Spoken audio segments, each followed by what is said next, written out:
ជំរាបសួរពុកម៉ែបងប្អូនក៏ដូចជាប្រិយមិត្តធុនិងសួស្តីបងប្អូនសិស្សពេទ្យទាំងអស់គ្នាបាទថ្ងៃនេះខ្ញុំបាទវិជ្ជខកសុន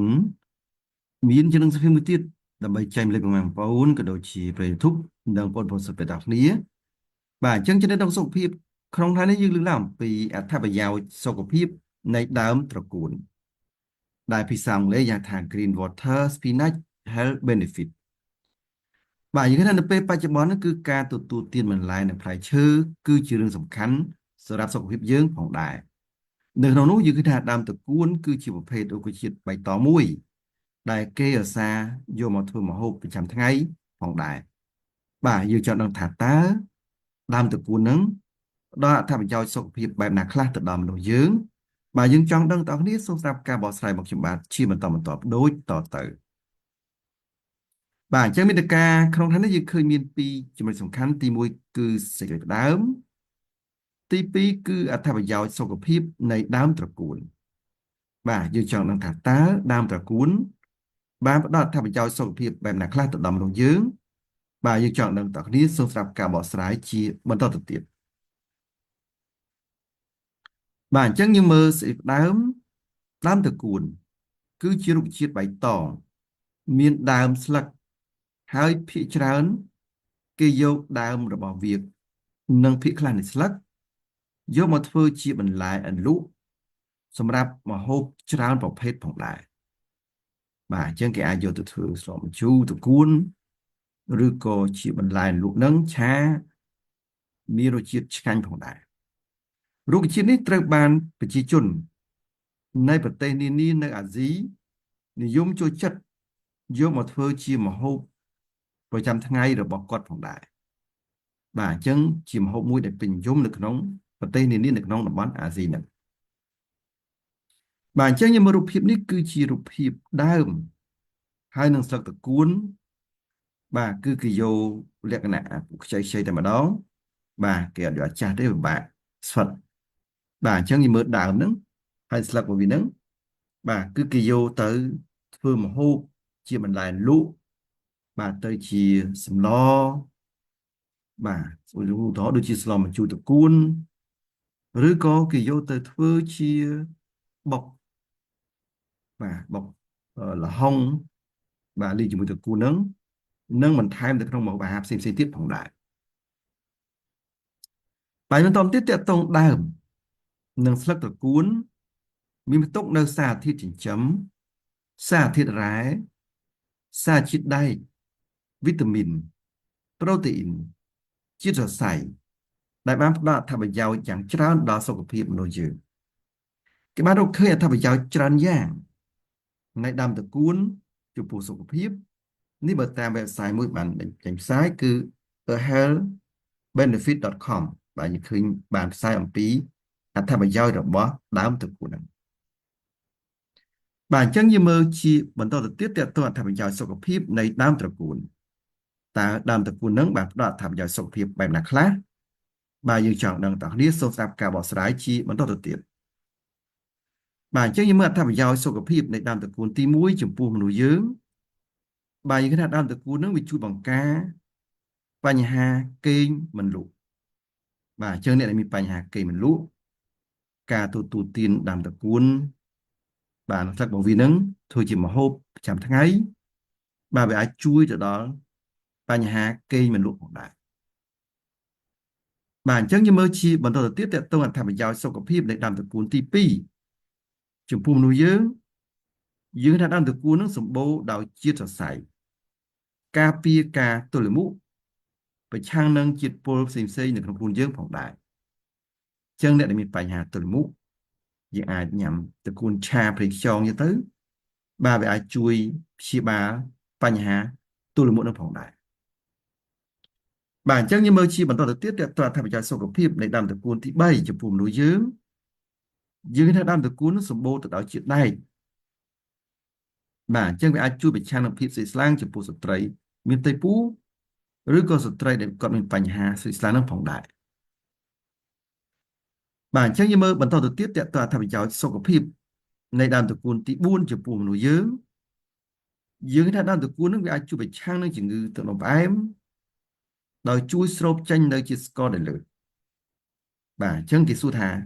ចុះបើកើតតំណផ្អែមហ្នឹងមិនបាច់ញ៉ាំថ្នាំញ៉ាំដល់ដើមត្រកួននឹងបានអត់បាទហ្នឹងគឺថ្នាំតំណផ្អែមគឺជាថ្នាំដែលចាំបាច់ត្រូវតែញ៉ាំប្រចាំថ្ងៃអញ្ចឹងអាហារគ្រាន់តែជាចំណែកមួយទេទប់ស្កាត់កុំឲ្យជាតិស្ករក្នុងឈាមយើងវាឡើងខ្លាំងតែប៉ុណ្ណោះទេអញ្ចឹងវាថាការប្រើថ្នាំតំណផ្អែមគឺនៅតែបន្តប្រើធម្មតាបាទយើងបន្តទៀតតើតើថាប្រយោជន៍សុខភាពនៃដើមត្រកួនទី5ចំពោះមនុស្សយើងបាទយើងថាជួយបង្កើនមុខងារប្រព័ន្ធការពារបាទដោយសារវាសម្បូរទៅដោយវីតាមីន C និងវីតាមីនមួយចំនួនទៀតដែលជួយបង្កើនមុខងាររបស់ប្រព័ន្ធការពាររបស់មនុស្សយើងផងដែរបាទអញ្ចឹងយើងមើលបន្តទៅទៀតតើតើថាប្រយោជន៍សុខភាពនៃដើមត្រកួនទី6ចំពោះសុខភាពមនុស្សយើងថាដើមត្រកួននឹងវាជួយដល់មុខងាររបស់ភ្នែកបាទដោយសារនៅក្នុងដើមត្រកួននឹងវាសម្បូរទៅដោយវីតាមីន A ដែលជួយទៅដល់ដំណើរការមុខងារភ្នែករបស់យើងបានល្អប្រសើរផងដែរបាទអញ្ចឹងយើងមើលបន្តទៅទៀតតើតើថាប្រយោជន៍សុខភាពនៃដើមត្រកួនទី7ចំពោះមនុស្សយើងថាដើមត្រកួននឹងវាអាចជួយប្រឆាំងនឹងប៉ារ៉ាស៊ីតពោះវៀនអញ្ចឹងអ្នកដែលមានបញ្ហាប៉ារ៉ាស៊ីតពោះវៀនហ្នឹងបាទគឺយើងថាអាចជួយបានផងដែរតើតើនឹងការទទួលទាននៅដើមត្រកួនឆាជាមួយនឹងប្រេងខ្យងបាទវាអាចជួយបានផងដែរបាទអញ្ចឹងយើងមើលតទៀតតើតើថាប្រយោជន៍សុខភាពនៃដើមត្រកួនទី8ចំពោះមនុស្សយើងថាចំពោះស្ត្រីមានផ្ទៃពោះបាទដើមត្រកួននឹងវាមានជាតិដែកអញ្ចឹងវាអាចការពារភាពស្លេកស្លាំងនិងផ្ដល់ថាមពលនិងសារធាតុចិញ្ចឹមសម្រាប់កូនផងដែរអញ្ចឹងស្ត្រីមានផ្ទៃពោះអាចទទួលទាននៅតាមត្រកួនដែលឆ្អិនស្រឆ្អិនទៅបាទធ្វើជាលក់ឬក៏មិនចឹងទេអាចឆាប្រេងខ្យងឬក៏ស្លម្ជូរត្រកួននឹងមានឲ្យរសជាតិឆ្ងាញ់ផងដែរបាទអញ្ចឹងយើងមើលបន្តទៅទៀតតើថាប្រយោជន៍សុខភាពនៃដើមត្រកួនទី9ចំពោះមនុស្សយើងថាដើមត្រកួននឹងវាជំនួយទៅដល់សុខភាពថ្លើមអញ្ចឹងវាអាចជួយបន្សាបជាតិពុលនិងប្រឆាំងអុកស៊ីតកម្មនៅនឹងកោសិកាផ្សេងៗបានល្អប្រសើរផងដែរបាទអញ្ចឹងយើងមើលបន្តទៅទៀតតើតើអត្ថប្រយោជន៍សុខភាពនៃដើមត្រកួនទី10ចំពោះមនុស្សយើងថាដើមត្រកួននឹងវាអាចកាត់បន្ថយកម្រិតកូលេស្តេរ៉ុលនៅក្នុងឈាមអញ្ចឹងអ្នកដែលមានបញ្ហាលើកូលេស្តេរ៉ុលខ្លាញ់កូលេស្តេរ៉ុលហ្នឹងការទទួលទានដើមត្រកួនញឹកញាប់ក៏ល្អប្រសើរសម្រាប់គាត់ផងដែរបាទអញ្ចឹងយើងមើលបន្តទៅទៀតតើអត្ថប្រយោជន៍សុខភាពនៃដើមត្រកួនទី11ចំពោះមនុស្សយើងថាដើមត្រកួនវាអាចជួយការពារបេះដូងបាទឲ្យសុខភាពបេះដូងបានល្អបាទដោយសារនៅក្នុងដើមត្រកួននោះវាសម្បូរដោយម៉ាញ៉េស្យូមបាទអញ្ចឹងយើងមើលបន្តទៅទៀតតើអត្ថប្រយោជន៍សុខភាពនៃដើមត្រកួនទី12ចំពោះមនុស្សយើងថាដើមត្រកួនជួយបង្ការជំងឺមហារីកជាពិសេសគឺតកតងជំងឺមហារីកស្បែកមហារីកដោះនិងមហារីកពោះវៀនជាដើមបាទនឹងហើយជាអត្ថប្រយោជន៍សំខាន់ដែលយើងឃើញមានតកតងនឹងដើមត្រកួនហ្នឹងបើសិនបើពុកម៉ែបងប្អូនក៏ដូចជាប្រិយមិត្តទាំងអស់ចង់តាមដានព័ត៌មានសុខភាពថ្មីៗដល់ក្រៃច្រើនទៀតអាចចូលរួមជាមួយនឹងក្រុម Telegram យើងខ្ញុំគឺព័ត៌មានសុខភាពបាទគឺការ scan QR code ទៅ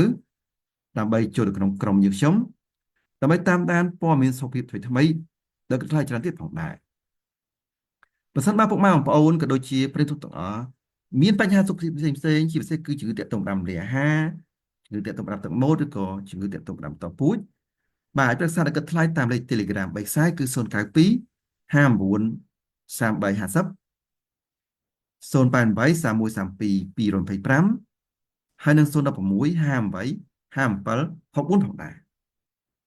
ប្រសិនបើពុកម៉ែបងប្អូនក៏ដូចជាប្រិយមិត្តទាំងអស់ចង់ទទួលបាននូវវីដេអូអប់រំសុខភាពថ្មីៗបន្ថែមទៀតវីដេអូព័ត៌មានសុខភាពថ្មីៗ